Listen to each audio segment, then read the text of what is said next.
Kevin Spacey is a name that we just briefly touched on here on the channel regarding the Epstein files, but we never dove into the depths of his life and things that he was accused of. Did he get away with the unheard of crimes, or was his getting off deserved? I have my morning coffee to start the day. Let me know what you guys are drinking. Thanks so much for subscribing to the channel. Now let's dive in.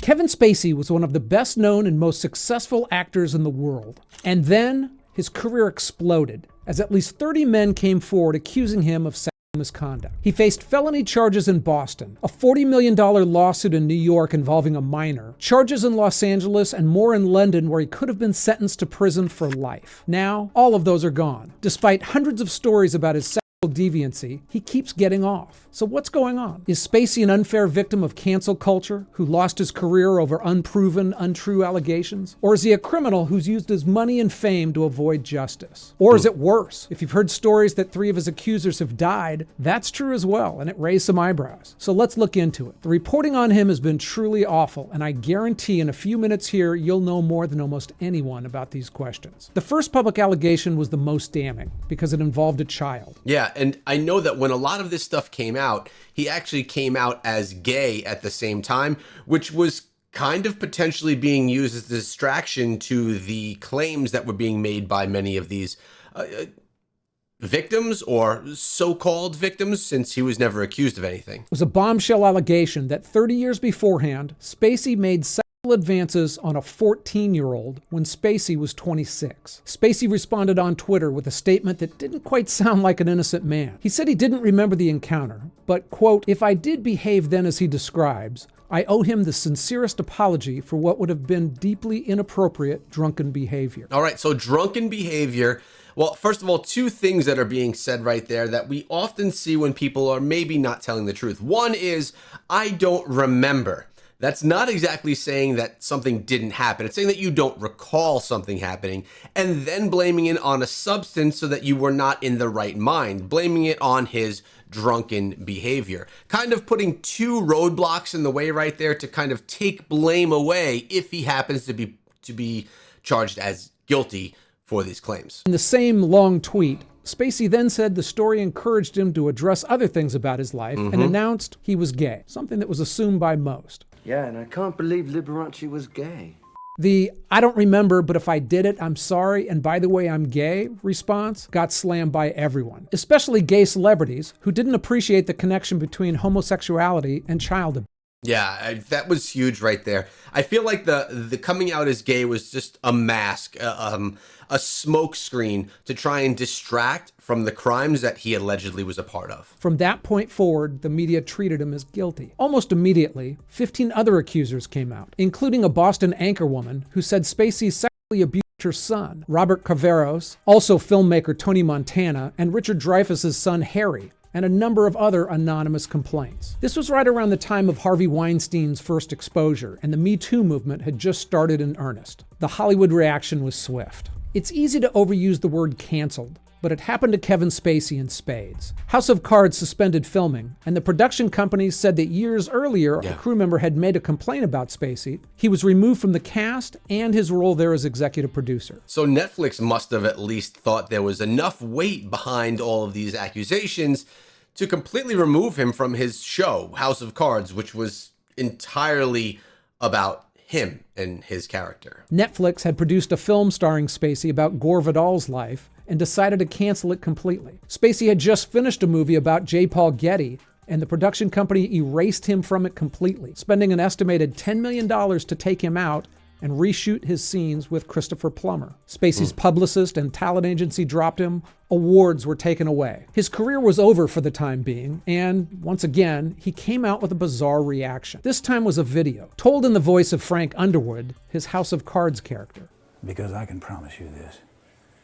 If I didn't pay the price for the things we both know I did do, I'm certainly not going to pay the price for the things I didn't do. Oh, of course, they're going to say I'm being disrespectful, not playing by the rules, like I ever played by anyone's rules before.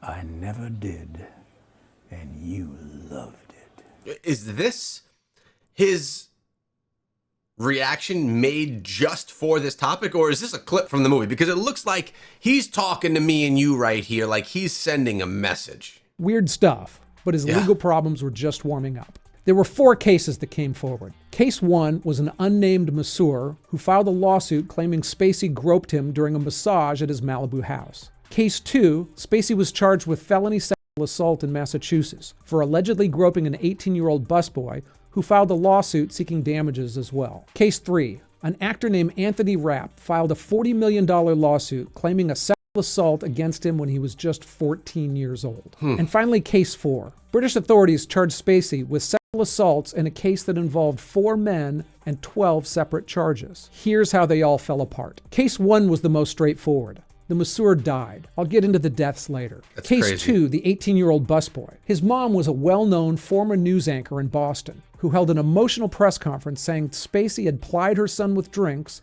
then groped him repeatedly. In July 2016,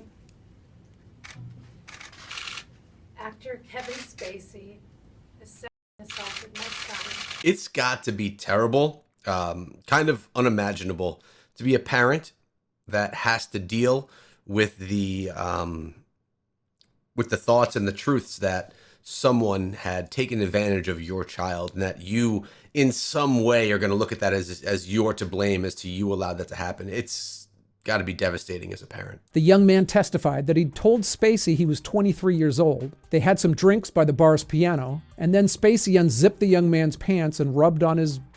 The accuser also said he sent a Snapchat video of the grabbing to his girlfriend when Spacey was in the bathroom. His cell phone turned out to be a major point of contention in the criminal trial. The accuser had sent his girlfriend some texts about Spacey's behavior while it was all going down. The young man realized Spacey was hitting on him, and in a long text thread sent messages like, "He's grabbed my like 8 times. He pulled my zipper down, and he invited me to his house. He's buying me yet another drink. Help me. He's gotten me so many." And later, "I got the autographs and a hell of a story." Spacey's lawyers argued that the accuser and his girlfriend seemed to be more amused than upset. He kept accepting drinks, and he was playing along for a good story. I could see that as well, right? If those were the actual text messages that came through, and again, we can't tell tone from a message, and that's the problem with messaging overall, but that's a different topic.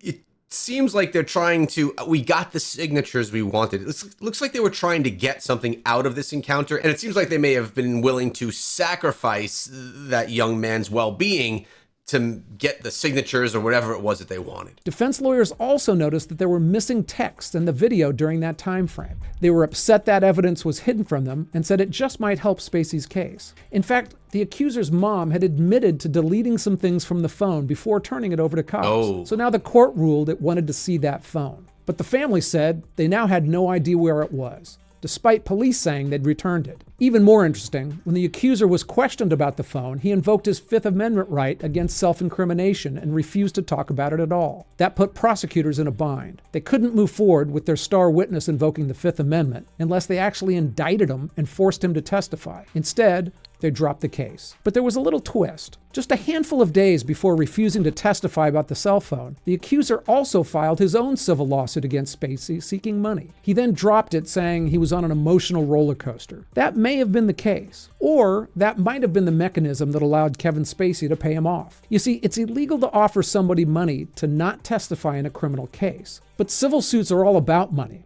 It's not uncommon at all for someone to pay off a civil lawsuit with an understanding that the accuser won't cooperate with the criminal case. But it's also true that the criminal case was falling apart. There may very well have been texts that made it clear that the young man was playing along and this was no felony assault. The mom earlier deleting things from that phone could indicate that as well, or not.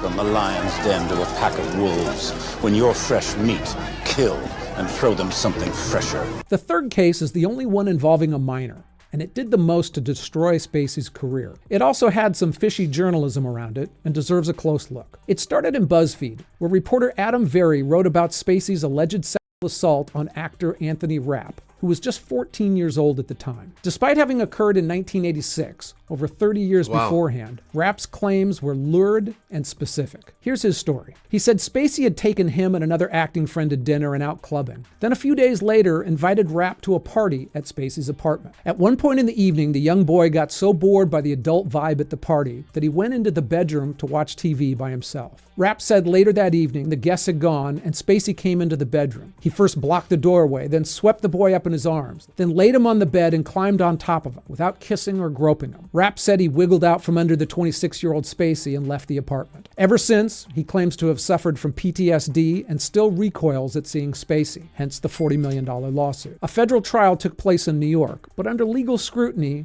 Rapp's story unraveled. The star witness here actually turned out to be Kevin Spacey's apartment. It was a studio apartment, meaning it had no separate bedroom where the young Rapp could have left a party to watch TV, and no bedroom door for Spacey to block. There was also a close resemblance to scenes in the Broadway play Precious Sons. I mean, it seems like Spacey's getting off on technicalities, and it also seems that some of the accusations that are coming forward, they have a lot of holes in them. It's like Swiss cheese. They're definitely not strong cases. So we have to take the facts and look at it and say, were the accusations completely false and made up, which is why they're so filled with holes? Or are memories bad, or is it just the trauma maybe left some gaps in memory there? We're not really sure. I mean, we do know what the courts thought of everything. Where Anthony Rapp was starring with Ed Harris. Spacey's lawyer described it this way. 8 times a week, actor Ed Harris picked up Mr. Rapp like a groom picks up a bride. What does Mr. Rapp claim? Mr. Spacey falls on him drunkenly. No kissing, no grinding, no touching of his genitals. Nothing, just like in the play. There were also smaller inconsistencies, including Rapp saying he was inspired to reach out to BuzzFeed because of a news article that hadn't been published yet. And, as it turns out, BuzzFeed wasn't a neutral player in this story at all. The BuzzFeed reporter, Adam Very, had been friends with Rapp for nearly 20 years. And, as subpoenaed text messages would later show, he didn't report on his friend's accusations as much as work hand in hand with them to write a compelling narrative of Spacey as a predator. Rapp first told Very he had a traumatic reaction seeing Spacey at the 2008 Tony Awards. But BuzzFeed couldn't confirm Spacey was even there. Instead of questioning it, the reporter proposed a workaround by making things ambiguous, texting Rapp, "We don't want to nail down a specific date that Spacey could just flatly deny. We're still looking, but if we can't nail it down, we'll likely say that you saw him at an industry event or some such." Very offered a similar solution about the night of the alleged party, texting, "Similarly, we're also going to steer away from the exact specificity in the story for the party." Even the judge in this case blasted the too cozy relationship, writing, "What calls Very's independence into question is the messages to Rapp and other documents indicating Very's willingness to shape the story to Rapp's objectives." Yeah, the cases, in my opinion, and the conversations that went on are put together very poorly and leaving so many holes in the case that it would be easy for a decent lawyer to get anybody off from any charges. To overlook or massage unverified detail, or to directly advise Rapp on public relations strategy. These statements go far beyond a point of view about the subject matter. In some instances, they come close to painting Very as a commissioned agent. The jury acquitted Spacey in just over an hour. And the BuzzFeed story is still online in its original form. Now, I'll just touch briefly on the London case, since, quite frankly, the media reporting on it made it hard to get into the details. 3 men had accused Spacey of unwanted touching and crotch grabbing, and a fourth said he'd performed unwanted oral sex on him while he was asleep. 2 of the men had also filed civil cases against Spacey, all anonymously. Observers of the trial said Spacey's ultimate acquittal wasn't a surprise, and that some of the stories were just unbelievable. One man said some grabbing occurred on the way to an Elton John gala, but Elton testified, and photos backed up, that Spacey hadn't been to that party for years. Unless some new criminal charges pop up, Spacey won't be headed to jail. And there aren't any current civil cases, although an arbiter did award $31 million to the House of Cards studio from Spacey and his production companies, but being private arbitration, most of that is confidential and its status is unclear. So for now, Spacey's legal problems may be behind him. But what about that whole murdering thing? 3 dead accusers seems like a lot. And the butchery begins. One accuser who died was the anonymous massage therapist in Los Angeles. who apparently died of cancer. His lawyers only describe him as a dignified, kind, middle-aged man. Another accused to die was Ari Behn, a Norwegian author and artist, married to Norway's Princess Martha Louise. He long struggled with alcoholism and depression, and he had accused Spacey of groping him at a nightclub. He took his own life at home on Christmas Day, 2019. Wow. The oddest death was Linda Culkin. Culkin had serious mental problems and a long-time obsession with Spacey. She served prison time for repeatedly threatening to kill him, sent him anthrax-like powder, and made a bomb threat that had police clear a building in a neighborhood. She had all sorts of accusations against Spacey. Massachusetts police said Culkin walked across a busy road when she was struck by a car. The driver wasn't held or charged. These all make good headlines. Well, that's strange. It's a stretch to imply that any of these deaths are some Frank Underwood-style murder. When you have a large number of accusers over a number of years, things happen. So is Kevin Spacey a predator? A victim?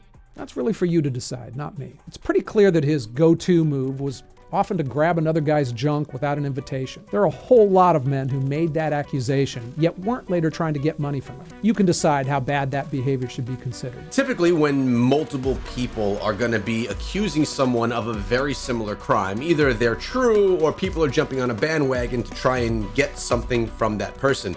Unfortunately, all the claims that were made against Kevin Spacey had so many holes in them that they couldn't hold enough water to actually nail anything down in court. Do you guys think that Kevin Spacey is a completely innocent man and did nothing wrong, or he was able to work the system to get himself out of trouble?